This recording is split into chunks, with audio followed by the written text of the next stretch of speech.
नमस्कार प्रिय भक्तों, आप सभी को ज्येष्ठ पूर्णिमा की हार्दिक शुभकामनाएं।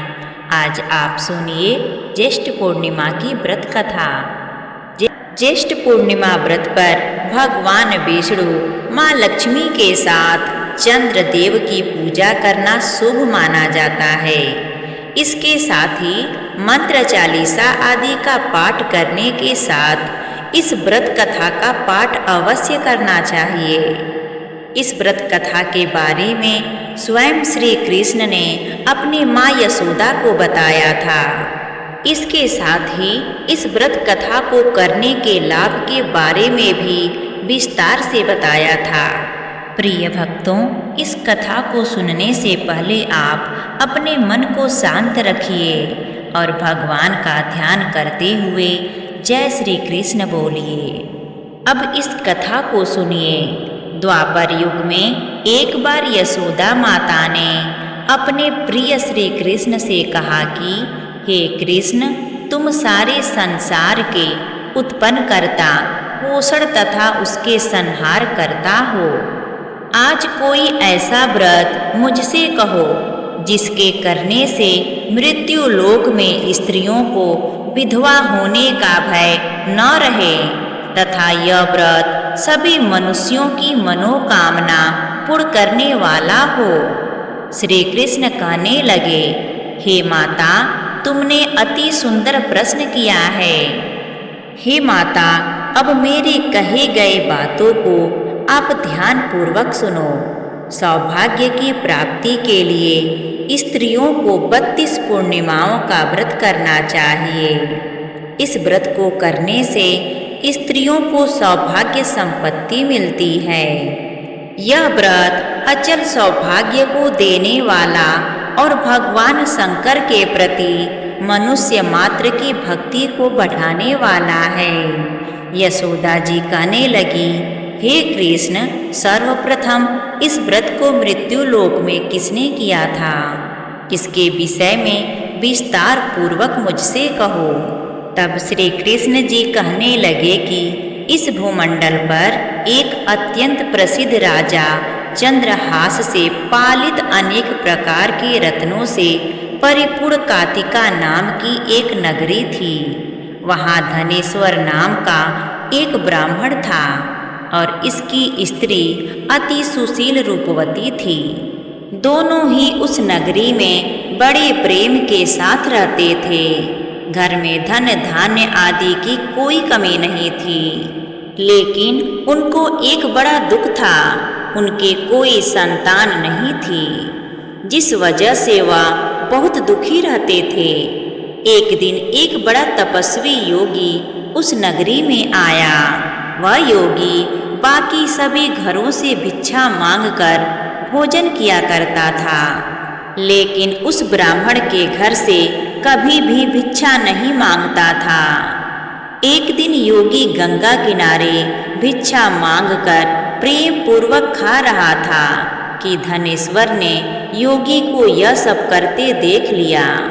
अपनी भिक्षा अनादर से दुखी होकर धनेश्वर योगी से बोले, आप सभी घरों से भिक्षा लेते हैं, परंतु मेरे घर की भिक्षा कभी भी नहीं लेते। इसका क्या कारण है? तब योगी कहने लगा कि आपके धर्म हमें इस बात की आज्ञा नहीं देता है, क्योंकि अभी आप गृहस्थ जीवन में एक सुख से वंचित हैं। आपके घर संतान होने पर मैं आपके घर से भी भिक्षा स्वीकार कर लूँगा। उन्होंने कहा कि जिसे संतान नहीं है उसके घर से भिक्षा लेने से मेरे भी पतित हो जाने का भय है, इसलिए मैं आपके घर का भिक्षा नहीं लेता। धनेश्वर यह सब बात सुनकर बहुत दुखी हुआ और हाथ जोड़कर योगी के पैरों पर गिर पड़ा तथा दुखी मन से कहने लगा कि आप मुझे संतान प्राप्ति के लिए कोई उपाय बताइए। आप सर्वज्ञ हैं, मुझ पर अवश्य ही यह कृपा कीजिए। धन की मेरे घर में कोई कमी नहीं है, लेकिन मैं संतान न होने के कारण अत्यंत दुखी हूँ। आप मेरे इस दुख का हरण कीजिए। यह सुनकर योगी कहने लगे, तुम चंडी की आराधना करो। धनेश्वर घर पहुंचकर उन्होंने यह सारी बात अपनी पत्नी को बताई और खुद वन में चला गया।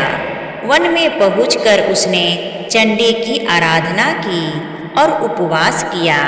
चंडी ने 16 दिन उसको सपने में दर्शन दिए और कहा कि हे धनेश्वर, जा तेरे पुत्र होगा, लेकिन उसकी आयु सिर्फ 16 वर्ष होगी।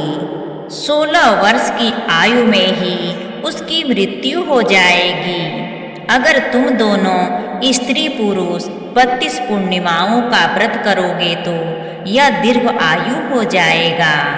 जितनी तुम्हारी सामर्थ्य हो उतने आँचे के दिए जलाकर शिव जी का पूजन करना, लेकिन पूर्णिमासी 32 ही होनी चाहिए। सुबह होते ही तुम्हें इस स्थान के पास एक आम का पेड़ दिखाई देगा।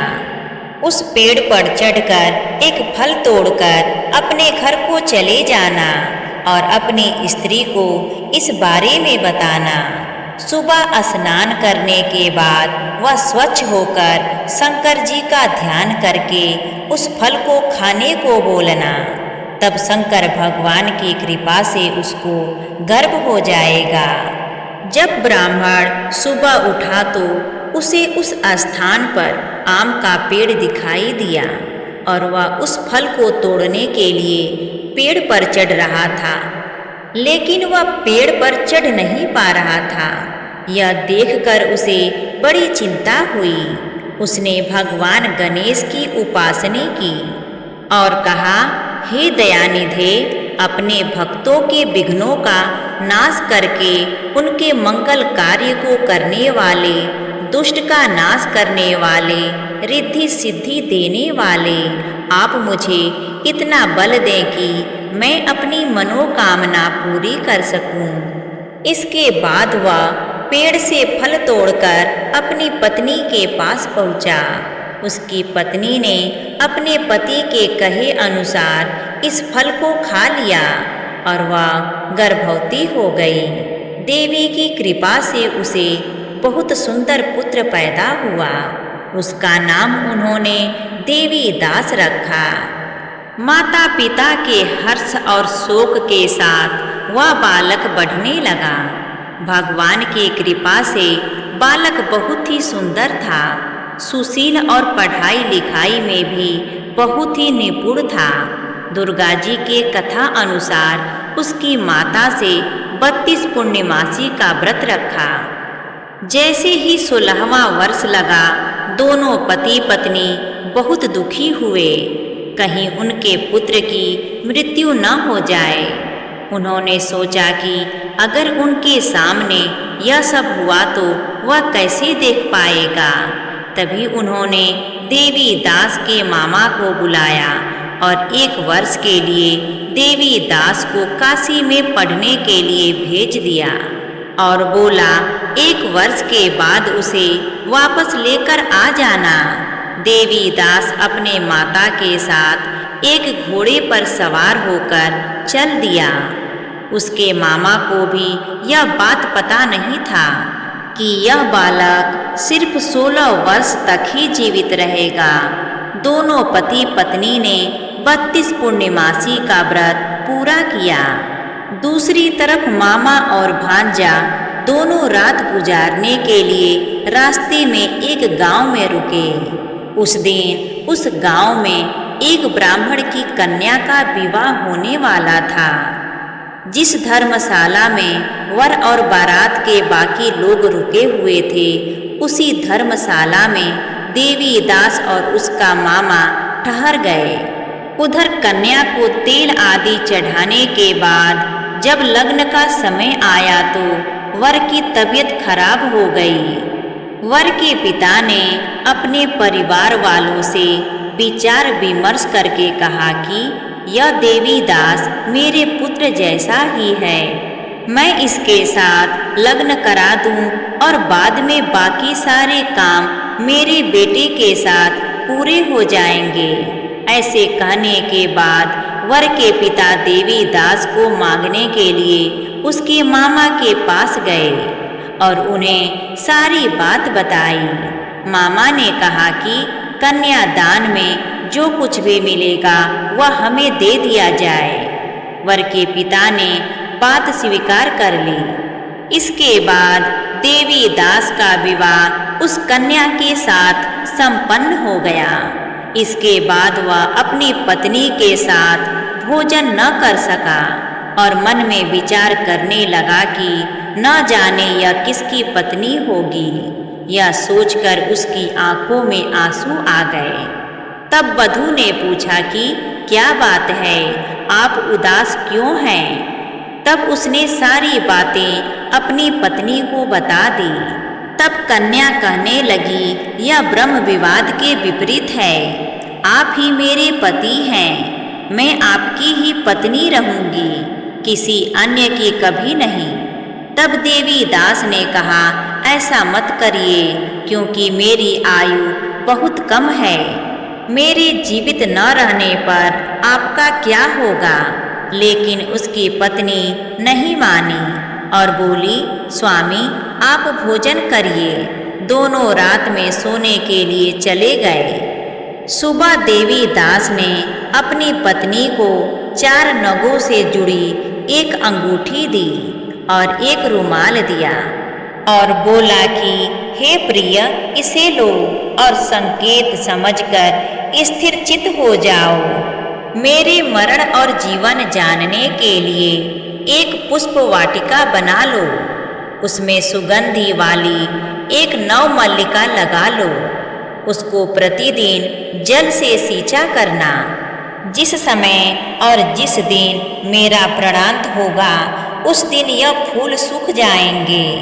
जब यह फिर से हरे हो जाएं तो जान लेना मैं जीवित हूँ। यह समझाकर वह वहाँ से चला गया। इसके बाद जब वर और बाकी बाराती मंडप में आए तो कन्या ने उसे देखकर कहा कि ये मेरा पति नहीं है। मेरे पति तो वह हैं जिनके साथ रात में विवाद हुआ है। इसके साथ मेरा विवाह नहीं हुआ है। अगर यह वही है तो यह बताइए कि मैंने इसको रात में क्या दिया है। साथ ही कन्यादान के समय को आभूषण मिले उन्हें दिखाइए। कन्या की ये सारी बातें सुनकर वह कहने लगा कि मैं यह सब नहीं जानता। इसके बाद सारी बाराती भी अपमानित होकर लौट गई। भगवान श्री कृष्ण बोले, हे माता, इस प्रकार देवी दास काशी चला गया। कुछ समय जब बीत गया तो एक सर्प उसको डसने के लिए वहां आया, लेकिन वह उसको काट नहीं पाया, क्योंकि उसकी माता ने पहले ही 32 पूर्णिमा का व्रत कर लिए थे। इसके बाद खुद काल वहां पहुंचा। भगवान की कृपा से तभी वहां माता पार्वती और भगवान गणेश आए। देवी दास को मूर्छित दशा में देखकर माता पार्वती ने भगवान शिव से प्रार्थना की कि हे महाराज, इस बालक की माता ने पहले ही 32 पूर्णिमा के व्रत कर लिए हैं, आप इसको प्राण दें। भगवान शिव ने माता पार्वती के कहने पर उसे प्राण दान दे दिया। उधर उसकी पत्नी उसके काल की प्रतीक्षा कर रही थी। उसकी पत्नी ने जाकर देखा कि पुष्प और पत्र दोनों ही नहीं हैं, तो उसको बहुत आश्चर्य हुआ। और जब उसने देखा कि पुष्प वाटिका फिर से हरी हो गई है तो वह समझ गई कि उसका पति जिंदा हो गया है।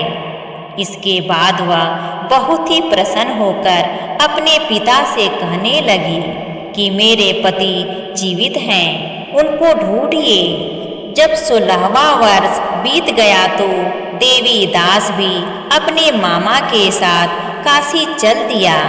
इधर उसकी पत्नी के परिवार वाले उन्हें ढूंढने के लिए जा ही रहे थे कि उन्होंने देखा कि देवी दास और उसका मामा उधर ही आ रहे थे।